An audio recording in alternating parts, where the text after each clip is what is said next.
Andronis will have done a world of good. So if you can only convince his colleagues to look at the world his way, that would be nice, I think, right? Which brings us to the tinfoil head zone. But I do want to make a few observations about this. We have constantly discussed why we don't seem to be able to move away from our old paradigms. Again, the steam engine is one, but the scientific thinking is another. The scientific method, which is completely useless for some of the phenomena we're trying to study. In fact, the very classification of this phenomena as paranormal or metaphysical or parapsychological puts them into a different basket to every normal scientific study. Like the scientists of today, they like things neat and nice, like lists and these things you can chop up and measure and take to the lab, and you can run the same experiment again and again and again. But even they are tripping up, especially when it comes to the quantum world. Things don't work out well there, even for the scientists. It was just hilarious. So that's all good. However, it is important to understand that we really haven't changed our view. We haven't changed our view of the world. We haven't really dramatically shifted what we perceive to be reality, right? And these people here, which look at our world differently, they look at nature, how can we do this, how can we do that?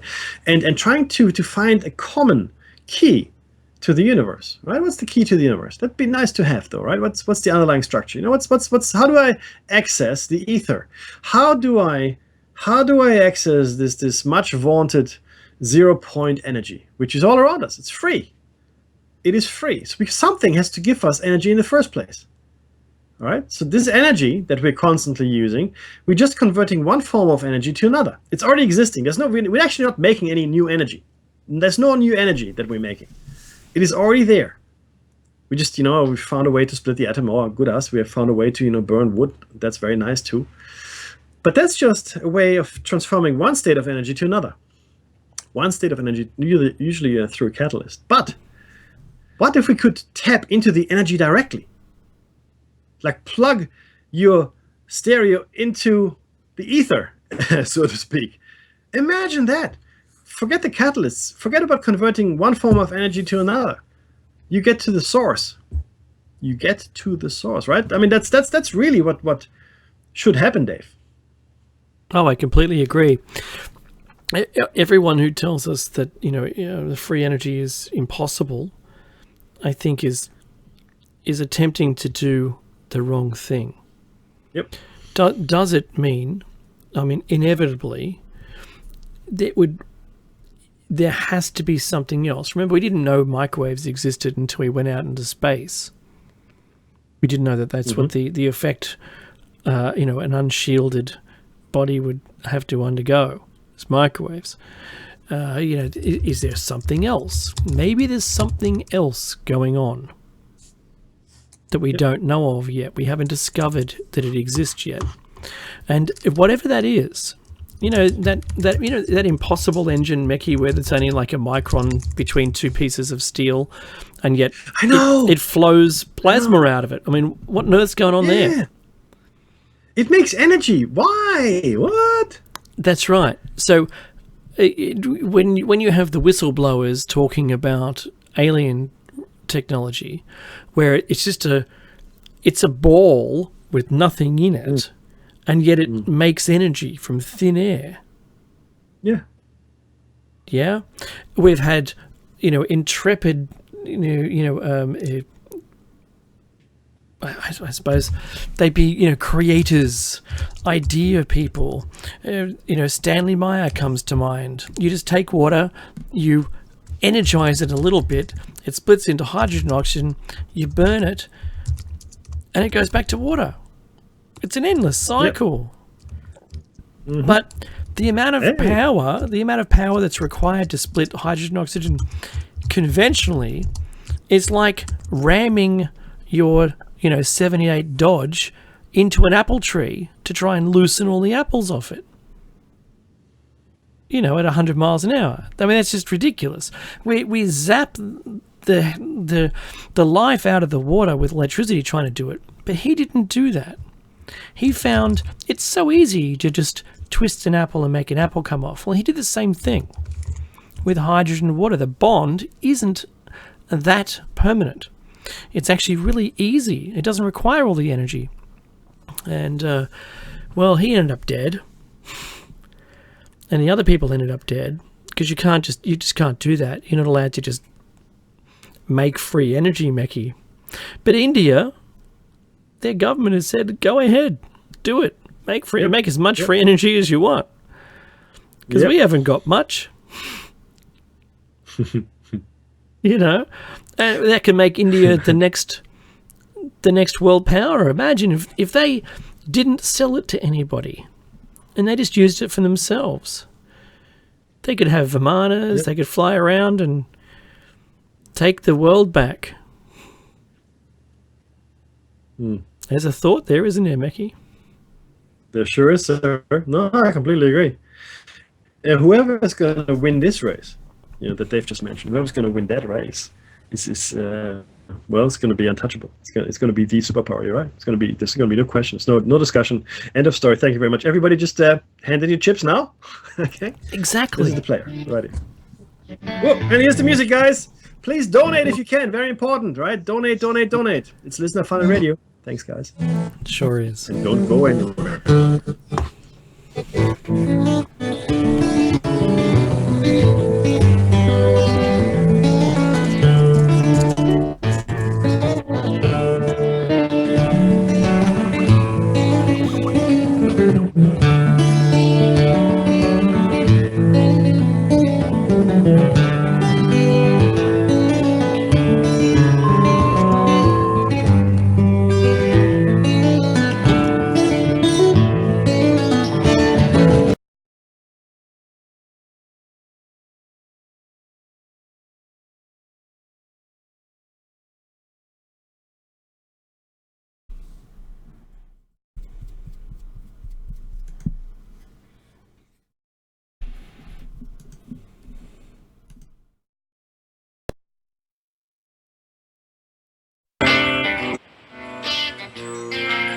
This is Thomas, a.k.a. a Mad Painter. I'd like you to join me Monday nights, 10 p.m. Eastern Standard Time for Open Canvas. Don't forget to bring an open mind. Yes, folks, that's right. Bring an open mind to an open canvas. Again, that is Monday nights, 10 p.m. Eastern. UFOs to government corruption. This is Revolution Radio, freedomslips.com. You don't need to expect us. We're already here.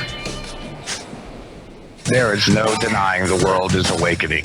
We see it in the global uprisings and demonstrations of the people around the planet and the new way of thinking and living that is arising naturally within each one of us and our communities. I have been a major player in this global shift and movement for over 20 years and have helped tens of thousands of people around the world change their lives and find their voice in order to help create the paradigm change we so desperately need. Join me here at Revolution Radio on the Just Bernard Show every Tuesday at noon Eastern Time for 2 hours of powerful interviews and discussion with some of the most influential visionaries of consciousness, alternative media, and suppressed knowledge. We promise to reveal the real matrix and empower your human experience.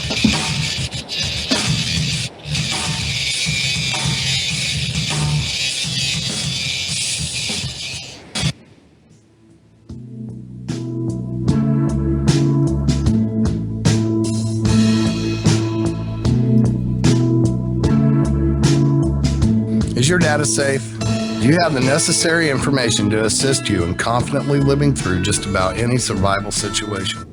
Is survival and gardening, off-grid living, medical knowledge, or even natural or man-made EMPs on your list of personal concerns? Do you have your documents and your personal information in a safe place in your hands where you know where it is? Well, check out our preloaded EMP-proof thumb drive.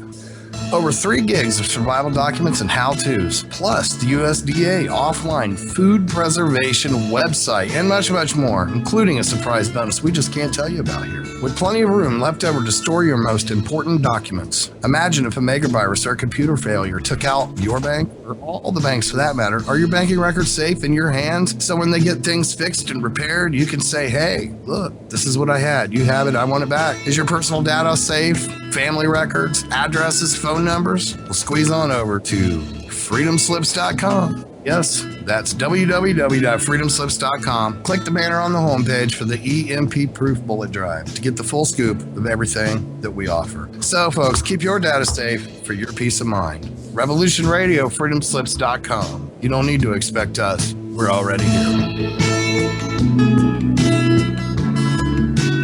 Ladies and gentlemen, can I please have your attention? I've just been handed an urgent news story, and I need all of you to stop what you're doing and listen. On the go? Still want to listen? Don't have one of those fancy phones with too many buttons. Don't know what an app is? Or you don't even care? Well, we got you here at Revolution Radio. Now you can dial in 24/7 to listen to our shows. We have a number for Studio A and Studio B, and best of all, it's free. Don't forget, carrier charges for your cell phone provider may apply though, so check with your cell provider to make sure. So ready? Here you go. Get a pen. Here's the number. Studio A is 712-432-6958, and Studio B is 716-748-0112. Thank you very much for listening to Revolution Radio, freedomslips.com, the #1 listener-supported radio station in the world. The opinions expressed on this radio station, its programs, and its website by the hosts, guests, and call-in listeners or chatters are solely the opinions of the original source who expressed them. They do not necessarily represent the opinions of Revolution Radio and freedomslips.com, its staff, or affiliates. You're listening to Revolution Radio, freedomslips.com, 100% listener-supported radio, and now we return you to your host.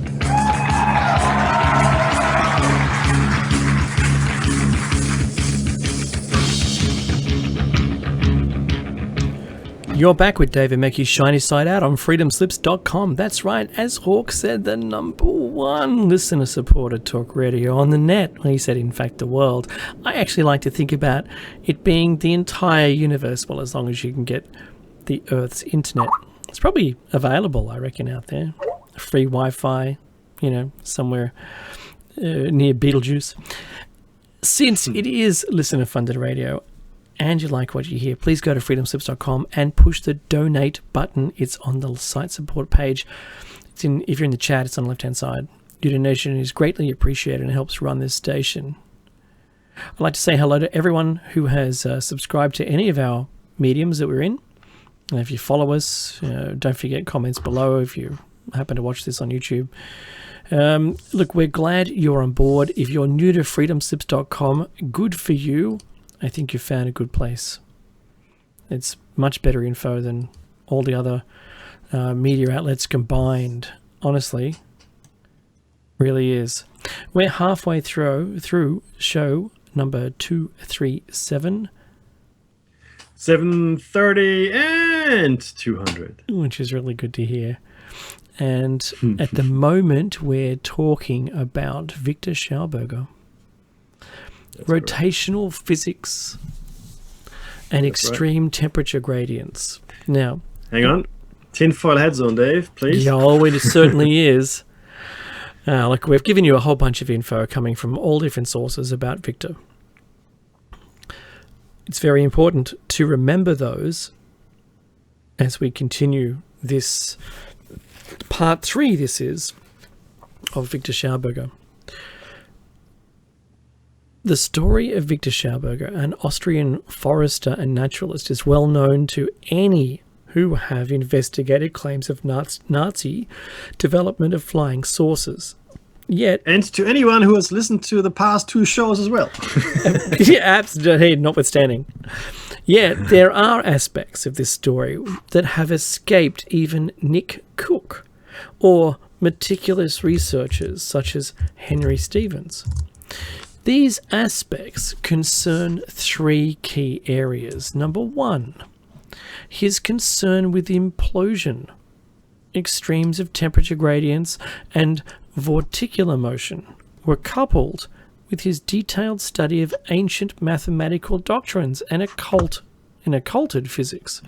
Within ancient doctrines and philosophical texts, in short, Schauberger was the ideal candidate from the SS's point of view to lead a project involved with areas of physics and esoteric systems that were central to the SS ideology.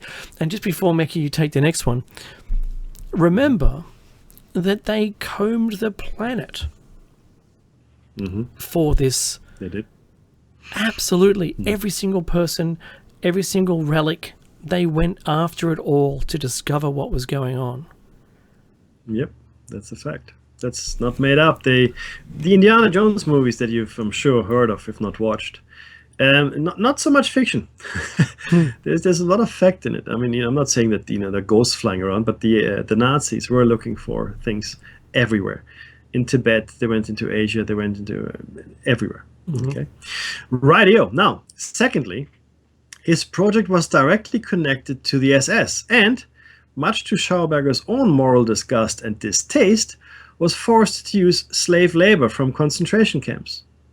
Thus, what many may have missed is that this fact places Schauberger's saucer project firmly within the orbit of the Kammlerstab. And I was going to quickly tell you about the Kammlerstab. Kammler, I can't recall his full name, but essentially he was in charge of the Nazi Bell. Okay, in fact, if you haven't read the book Reich of the Black Sun, I strongly recommend you do. It's actually really well researched. And it deals with Nazi experiments in toroidal vortices, technologies that aren't used today anymore, officially. And it had a lot of strangeness to it. And a lot of people actually died in these experiments, mostly the just aforementioned slave labor. So it is very important that you understand that this was at the center of the German research into other sciences, other technologies. The miracle weapons, the Wunderwaffen, which Hitler wanted to deploy against the Allies in Russia, would have come out of that research. So it's important that we're all familiar with it. Sorry, go ahead. Number 3.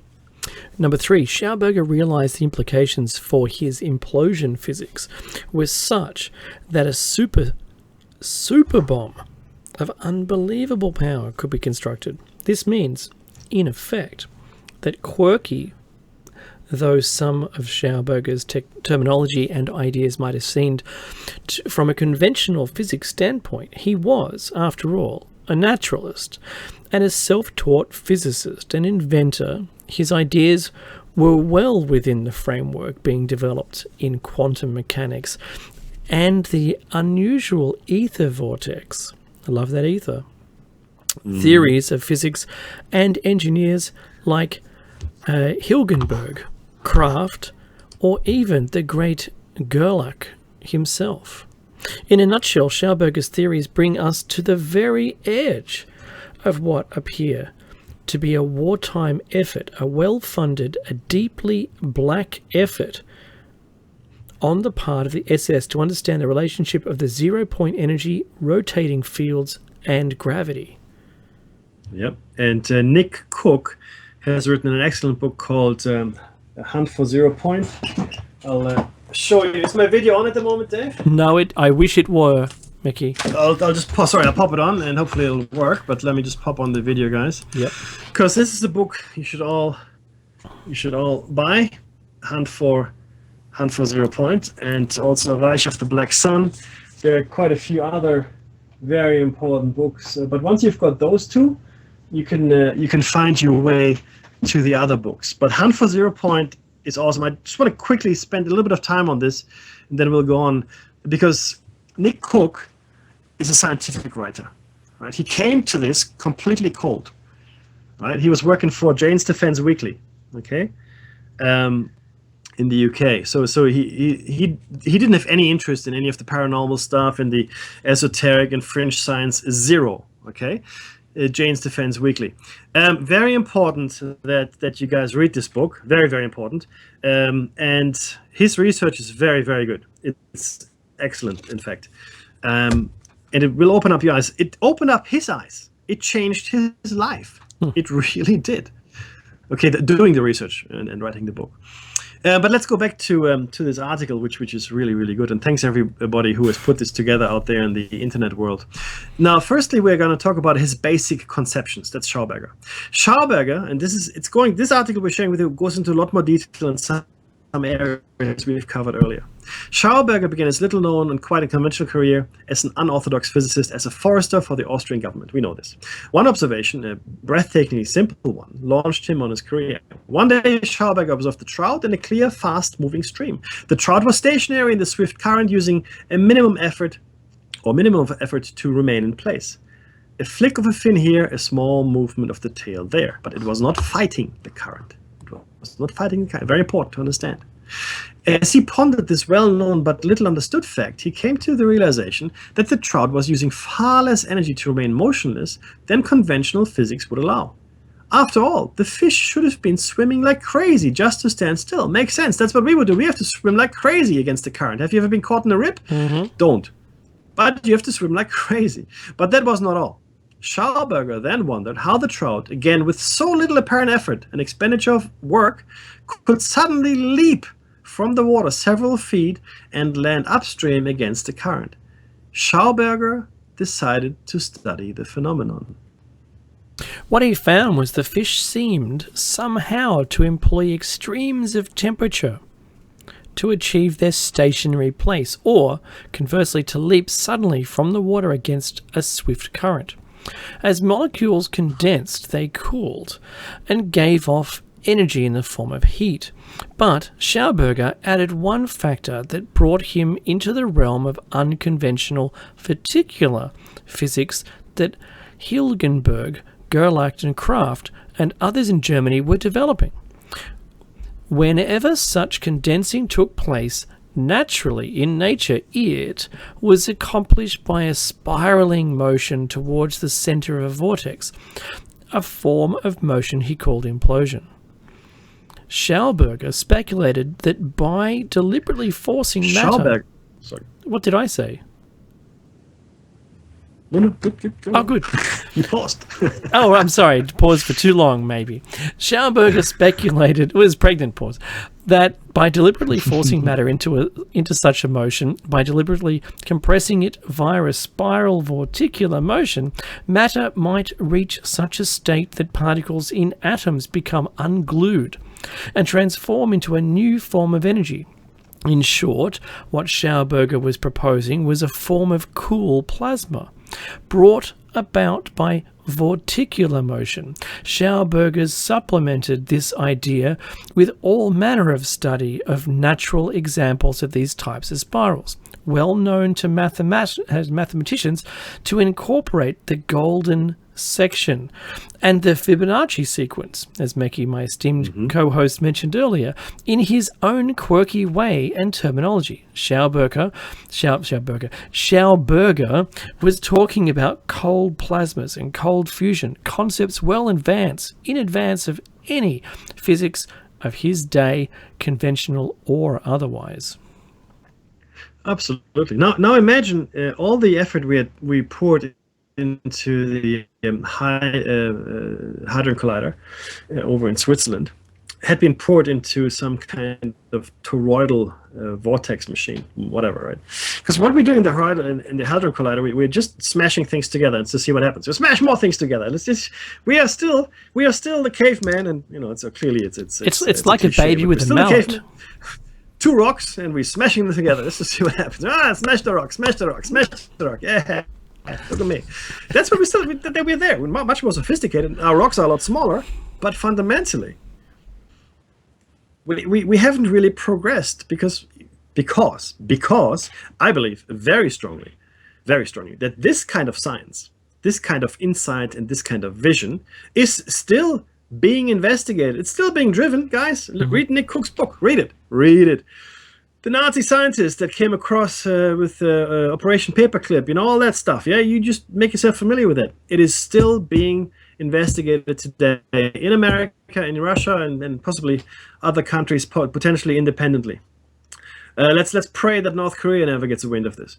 So it is still happening. but all this other stuff, and this is really crazy now, right? Because it's everything else that we call reality just seems to be an elaborate sideshow to completely misdirect our attention.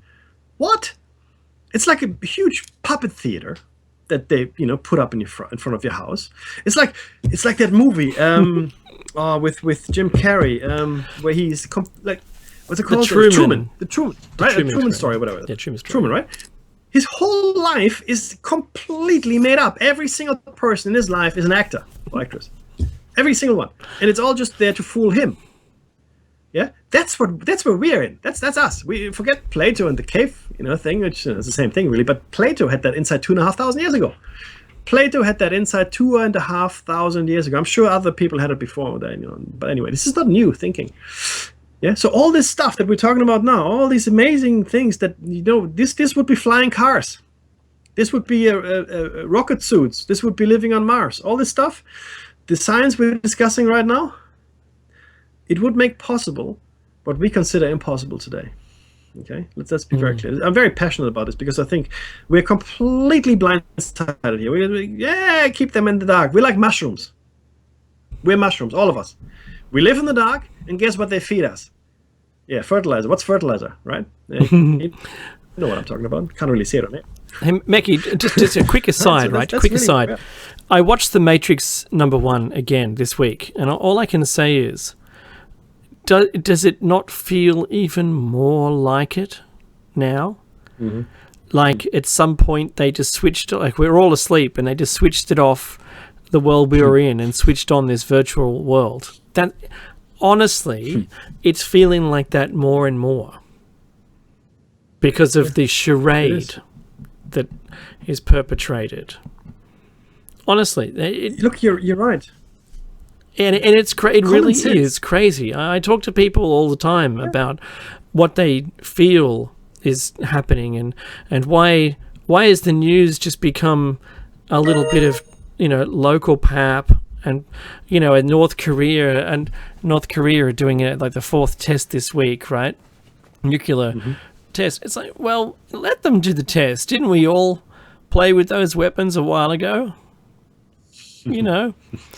Honestly, why? If you hold him back, the more you hold him back, the more he's going to want to do it. So you tell me, what should we do about that? Anyway, so look, that's on it. It really is. It's a crazy world that we live in, and I think if you don't take, Mackie, and the other thing, Mackie, was the world doomsday clock. It's the closest. It's equal closest to the closest it's ever been. Why isn't that the news? I know. Because that's just too confronting. I mean, we want you to be scared. Yes, but we don't want you to be existentially scared because that might impact. This might impact profitability. That's already on the toilet. Corporate payout. So you can be scared, but still go to work. That's right. We don't want to continue working, everybody. Get back to work. So the thing is, it's just nuts, guys. Common sense has gone out the door, like Dave said. We're living in a world that doesn't. It's crazy. Dave said crazy. Dave Icke said the same thing at his talk. People come to him and say the world is crazy, or is it me? Maybe it's me. I'm crazy. And Dave goes, no. You're not crazy. You're not. You're probably normal. The world is crazy. Look at the world. Look at the world. I mean, really, it's fundamentally crazy. It is. Yeah. It is no longer normal. We have lost normal. We left it at the door. See you later. No more normal. Thank you. We're just gonna be crazy now. And what I think has happened is this. There's some other thing happening elsewhere. I can't see it. That's the real thing, and that's good. And there's another thing that's here that is also more real than what we see. So it's layers upon layers. It's like an onion, right? And you peel it away, and the very layer that we're on the outer edge, if you will, right, is completely obfuscating what we really should be seeing, living, and experiencing, right? So, and this insight is not new, but it's a scary insight. It's very scary. You know why? Because all of a sudden, all of your life's worries, all of your life's hopes and dreams, they may not be real. It's hard for people, especially if you've been indoctrinated. Think about it. You've been indoctrinated all your life, school, kindergarten, before that, then university, work, like your family. If maybe you're born into religion, well, good luck to you. There's no way to escape that quagmire. Very difficult to escape that. I was lucky. And maybe Dave was lucky. I was lucky. My family was Muslim, Christian, agnostic. My grandma, while Catholic, she also did astrology. She did the cards. My family clairvoyance is aided, unaided is a thing. So I'm fortunate, and I was never really forced down any given path. Like, I attended Catholic education in school. I attended Protestant education at school. So I've got a very good insight into that. I understand Islam as well. But this is the thing, guys. And then I learned that part of my ancestry is Jewish, going way back. So this is a fairly unique setup for me, right? Not everybody is as fortunate to be thrown into the world with no clear direction. Some people say, "Oh, you poor Mackie. Oh, he didn't have a clear direction. No one told him what to do." Thank you very much for that. But I'm sure it's similar for Dave, right? Yeah, I've had and been exposed to almost every religion. When you go back in time and you look through your family history, it's astonishing what contact they all had with a different religion, and yet, given a choice, I choose none of them. Mm-hmm. In particular, because I believe they're all not self-deprecating. The other one, the anti of that. They're all self-promoting their own positives, and I don't believe that. I believe actually more in the Sumerian texts. That's because of the origin of religion comes from there. For me, that's the history book, rather than. And I think, honestly, all religions, tout the same thing. They all say, you should just be good to everybody. Yeah, and that's good. A set of basic living rules, they're good for you. Yeah, do those, and I think we'll be okay as a nation, as a society. And as the basics, right? We'll be okay. Yeah, it'll be all okay. But as Mekhi has said before, we're coming close to an awareness cascade. I think that more people are, I think there's a place in society for religion, but religions right now are burning themselves in their bad management of themselves. I think they're having a hard time, and the media is not playing them at all in any good light. We're hearing both sides of the fence have had atrocities going back either now or in history, and I don't think that that's the right thing to follow. I think people are making a mistake. I think personally, I don't want to sound like Jeff Goldblum here, but do the best you can. Make the right choices as you can, and live on the planet to share the planet with other people. And if we're all using those just basic guidelines, like you would make basic guidelines for a computer sprite to interact with its fellow other sprites, I think that will allow everyone to get along.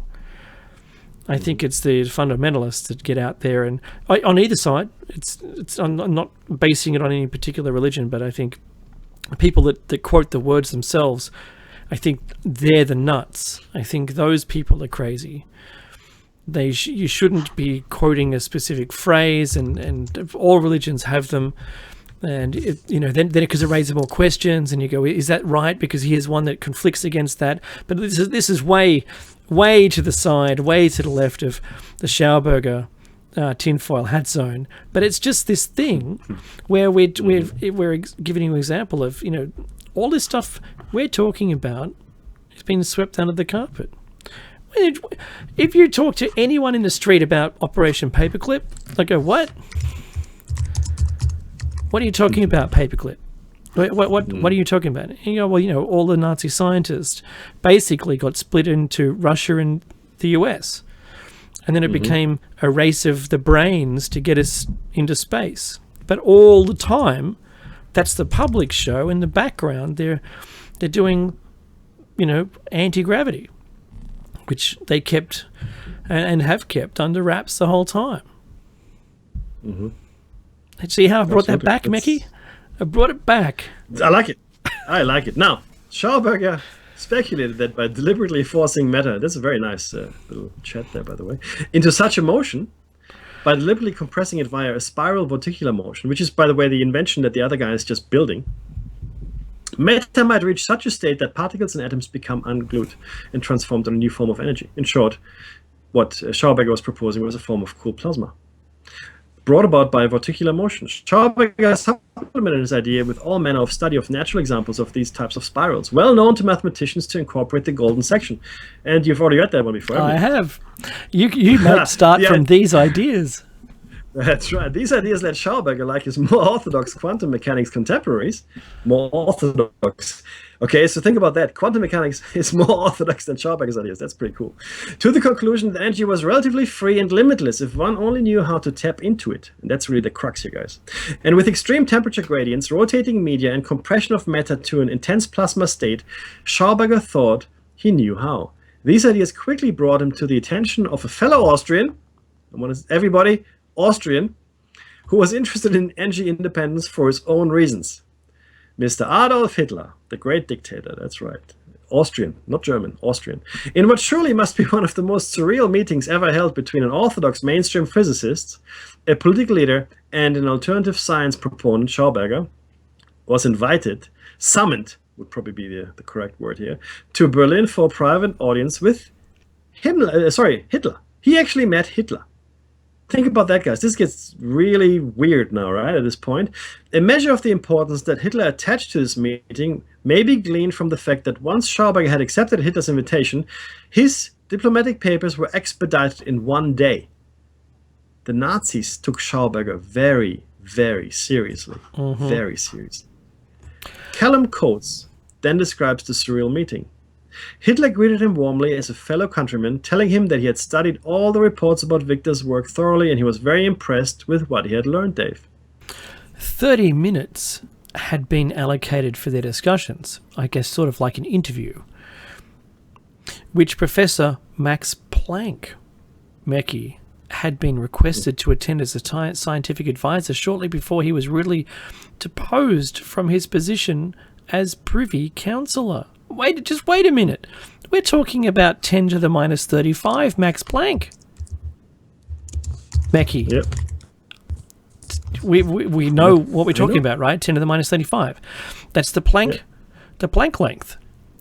Wow, this exchange of views was eventually lasted 1.5 hours, during which Schauberger explained the destructive action of contemporary technology and its inevitable consequences.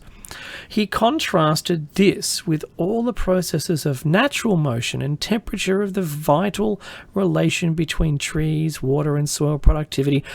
Indeed, all the things he considered had to be thoroughly understood and practiced in order to create a sustainable and viable society.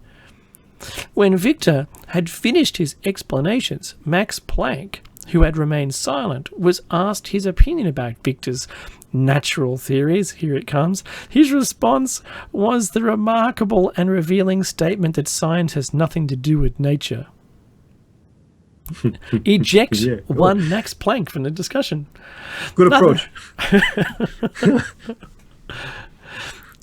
Nothing further came from the meeting, but the lecture had undoubtedly made the impressions on Hitler, if not on Max Planck. It was in 1943 that Schauberger's formal contact and work on Saucer project for the SS began.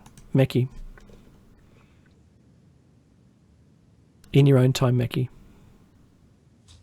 Schauberger was declared fit for active duty and was inducted. Yeah, I'm here. Can you hear me? Yes. Schauberger was declared fit for active duty and was inducted into the Waffen-SS very much under duress.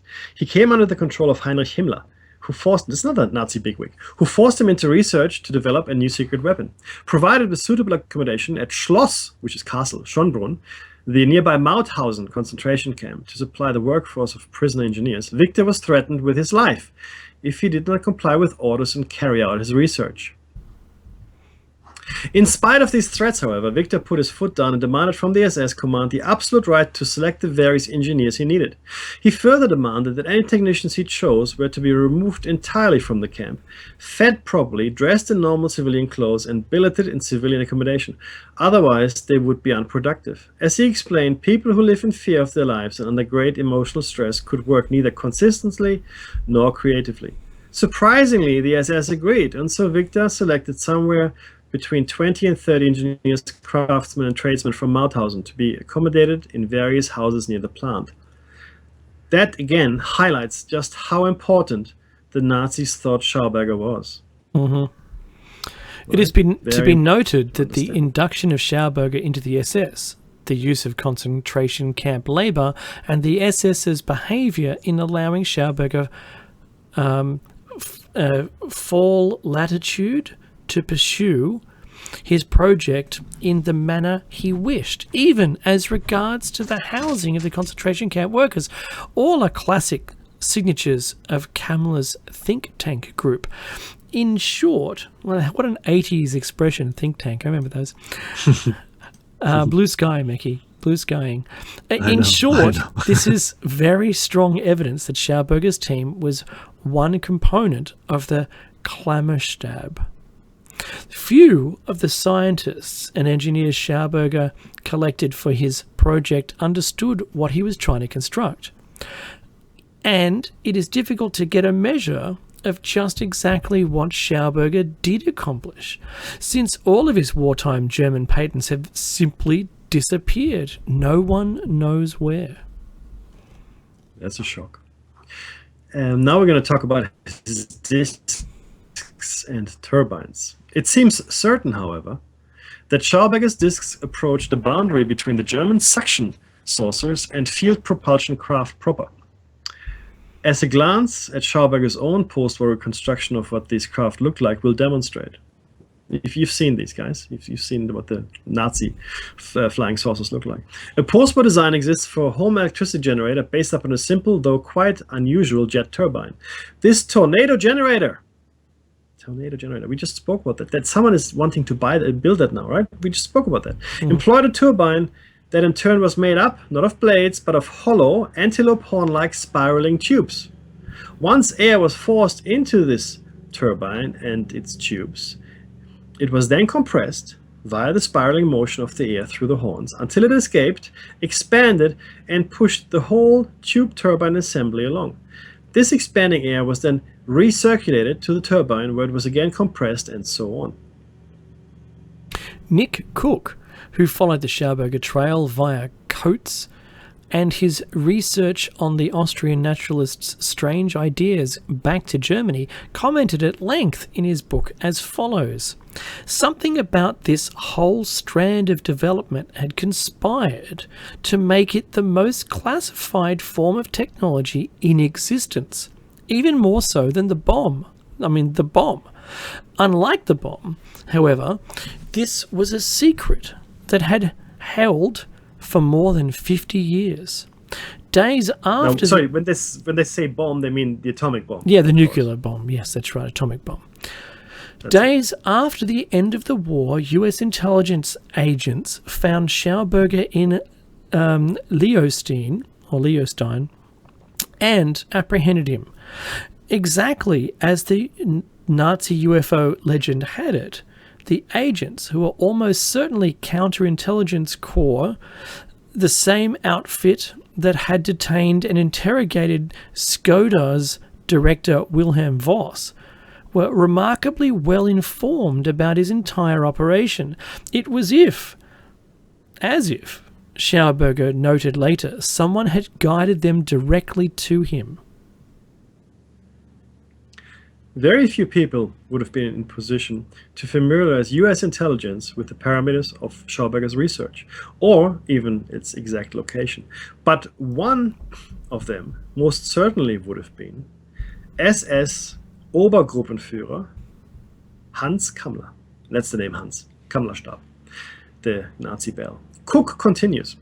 That night, back at my hotel, this is Cook speaking, I applied myself to a study of the Schauberger effect that had been written up by a researcher called Callum Coates. I had picked up a copy of one of his books at the Schauberger Institute. In it, there was a description of what happened when a repulsin, we spoke about the repulsin before, guys, was rotated at 20,000 RPMs. The high rotation speeds appeared to cause the air molecules passing through the turbine to pace so tightly together that their molecular and nuclear binding energies were affected in a way that triggered the anti-gravity effect. A point is reached where a large number of electrons and protons with opposite charges and directions of spin are forced into collision and annihilate one another, Coates wrote. As lower rather than higher forms of energy and the basic building blocks of atoms, they are upwardly extruded, as it were, out of the physical and into a virtual state. Virtual state? Now what on God's green earth does that mean, Dave? And this is quoted, "I stand face to face with the apparent void. The compression of dematerialization that we want to call a vacuum. Schauberger had written in his diary on the 14th of August 1936. I can now see that we are able to create anything we wish for ourselves out of this nothing. That is the vacuum." This is essentially, guys, the ether, right? That's right. There has to be the ether. Mm-hmm. That is the vacuum of Schauberger and his rotational vorticular concepts was but another super compressed and supercooled state of matter. In any case, one test of such a Schauberger saucer allegedly took place in Prague in 1945. Breaking loose from its test anchor, it quickly flew upward, hitting the roof of the building. Mackie. Given the extraordinary latitude accorded to Schauberger by his SS controllers, doubtless up to and including Kammler himself, it is evident that the German scientific leadership was interested in implosion and in what Schauberger had to teach them, but they did not necessarily want to be limited by the use of air to achieve these results. Instead, they may have wanted to use Schauberger's ideas, but actuating these principles with electronic components. This will lead, as we shall shortly see, to the most fantastic projects of all in the Kammler Group's esoteric think tank. Whatever can be said, Schauberger's unorthodox approach to jet turbine design certainly, and by all accounts, was widely successful. So much so that he became the object of a curious attempt by some Americans to develop the idea. Number 3, implosion and the USA. As was seen, Viktor Schauberger and his unorthodox ideas came to the attention of the US intelligence at the end of the war, and thus was launched the strangest episode in Schauberger's already strange career, the American episode. And this has got a paragraph, I think paragraph from point number. It says 24. The best and most complete history of this episode is in Callum Coates' Living Energies, pages 15 to 28. The treatment of it here relies upon Coates. With the exception of my interpretation, this is the author, of its significance, Coates himself notes that the data for this period is precariously slim. Before embarking on this last and lamentable chapter in Viktor Schauberger's life, we would like to state at the outset that the significant and verifiable details about it is extremely difficult to ascertain, mainly because all those involved, with the exception of Karl Gersheimer, have passed away in the interim.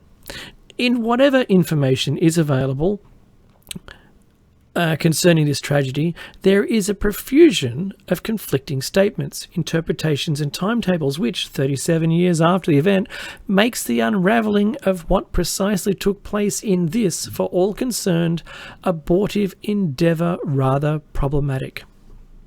Mackie. The difficulties Schauberger experienced during his stay in America were similar to those he encountered first in Austria, and then later during his famous visit with Hitler and Planck. First, being self-taught, he did not possess the physicist's technical language with which to express his ideas. Thus, he invented his own technical language, and often the translation between the two was difficult. Second, Schauberger, having already witnessed the theft and disappearance of his patents by the Nazis, was understandably reluctant to be completely forthcoming to his American so-called friends. Finally, Schauberger no longer had working prototypes of any of the devices he had built. Schauberger was first brought to the attention of a group of private American investors by one Karl Gersheimer, who emigrated from Germany in 1922, eventually settling in Texas and marrying an American wife in 1937. According to codes, it appears that Gersheimer became involved with the US military during World War II in its counterintelligence corps, eventually becoming the man in charge of all transport, logistics, and accommodation for the American Army of occupation in Germany after the war. That's massive. He returned to the US in 1950 and established a metal fabrication company, manufacturing a number of items for NASA under contract. Hey, wait a minute.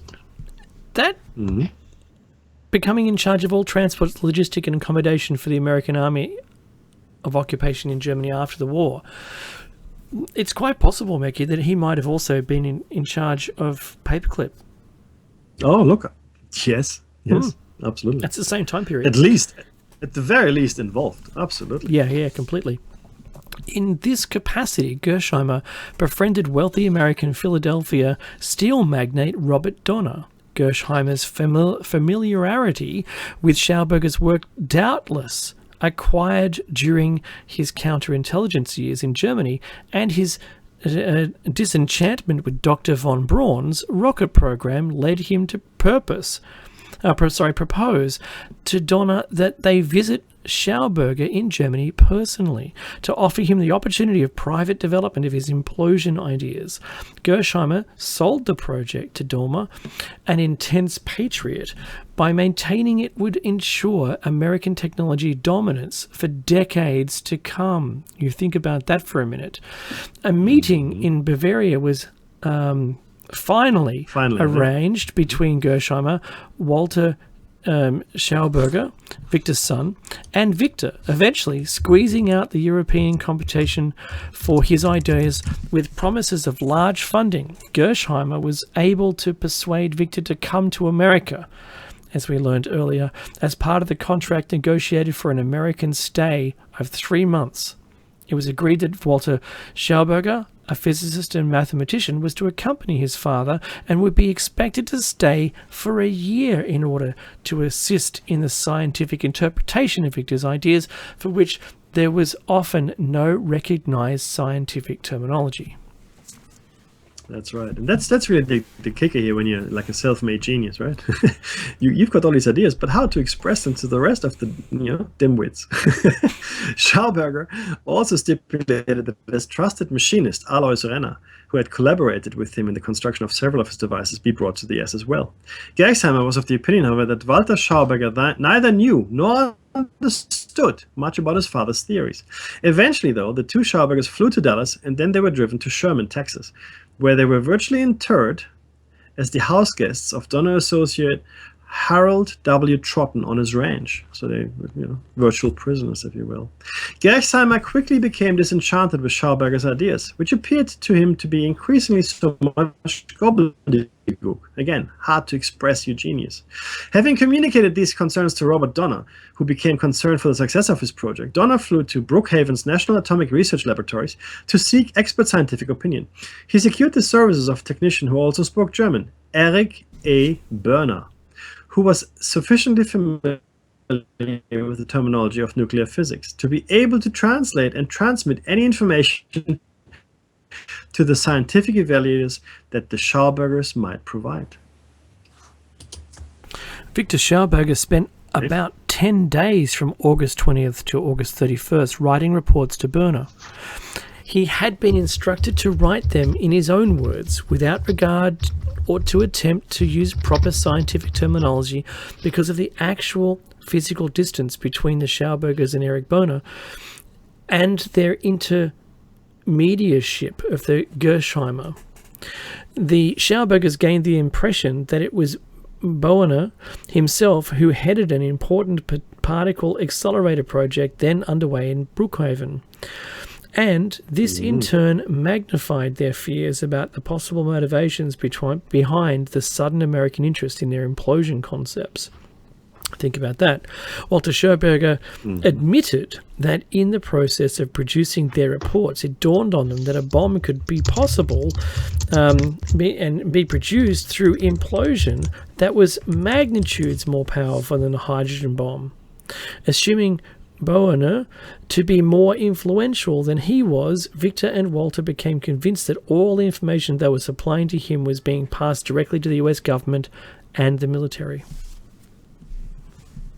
While Kurtz himself downplays this potentiality, it is worth recalling that a similar compression-decompression principle lay behind the molecular bomb of Dr. Nowak, and hence their concerns may have come less from a misunderstanding of Boehner's role and more from an acquaintance with the work being done by the SS in Nazi Germany. In any case, one cannot believe it is entirely fair to the Schaubergers to discount the possibility that the whole private funding venture via Robert Donner and Karl Geisheimer was not an operation designed to place into the hands of the US military and its research facilities the fundamental outlines of Schauberger's concept. So it was an elaborate scam to get their hands on his stuff. In any case, a meeting was held on the Totten Ranch in early September 1958. Present were the two Schaubergers, Robert Donner, Boehner, and possibly Viktor Schauberger's machinist Alois Renner. Based principally on the reports he had received, Boehner reported to the group that Project Implosion was a viable proposition.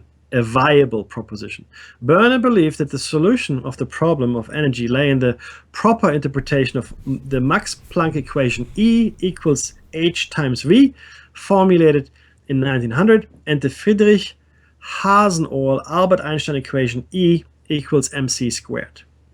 Doubtless, Boehner had in mind a rather remarkable paper that Walter had included in his reports, a paper that related these two fundamental equations plus Kepler's third law of planetary motion.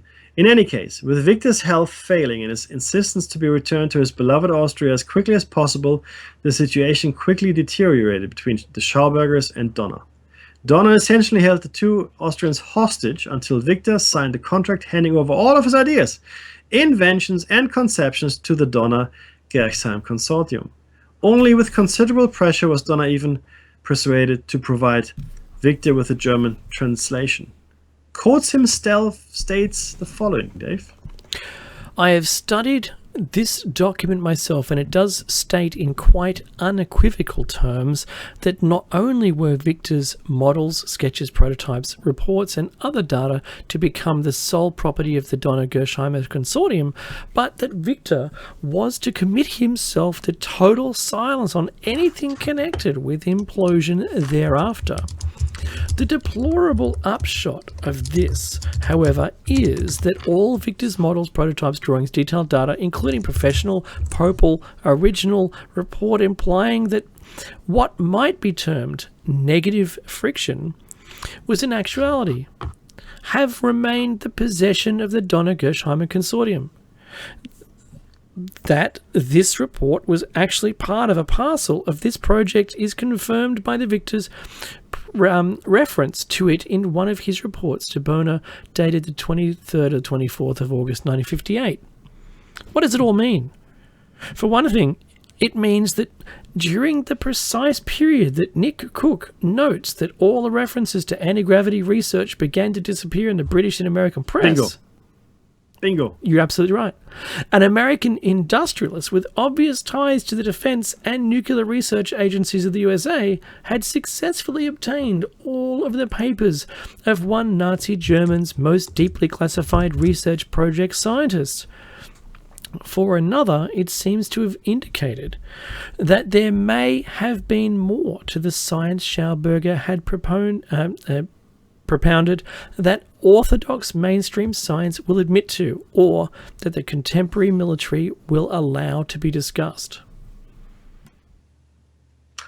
In any case, it is clear that Schauberger's ideas fit in quite well with the particular and dynamic ether ideas of the vacuum energy flux potential, or zero-point energy, apparently under theoretical development in Nazi Germany by both orthodox and by less mainstream scientists. Okay. We shall see, though. There's every indication that these ideas themselves were put to the test. And that's a show for another time, guys. We've actually made it through, which I find surprising and gratifying.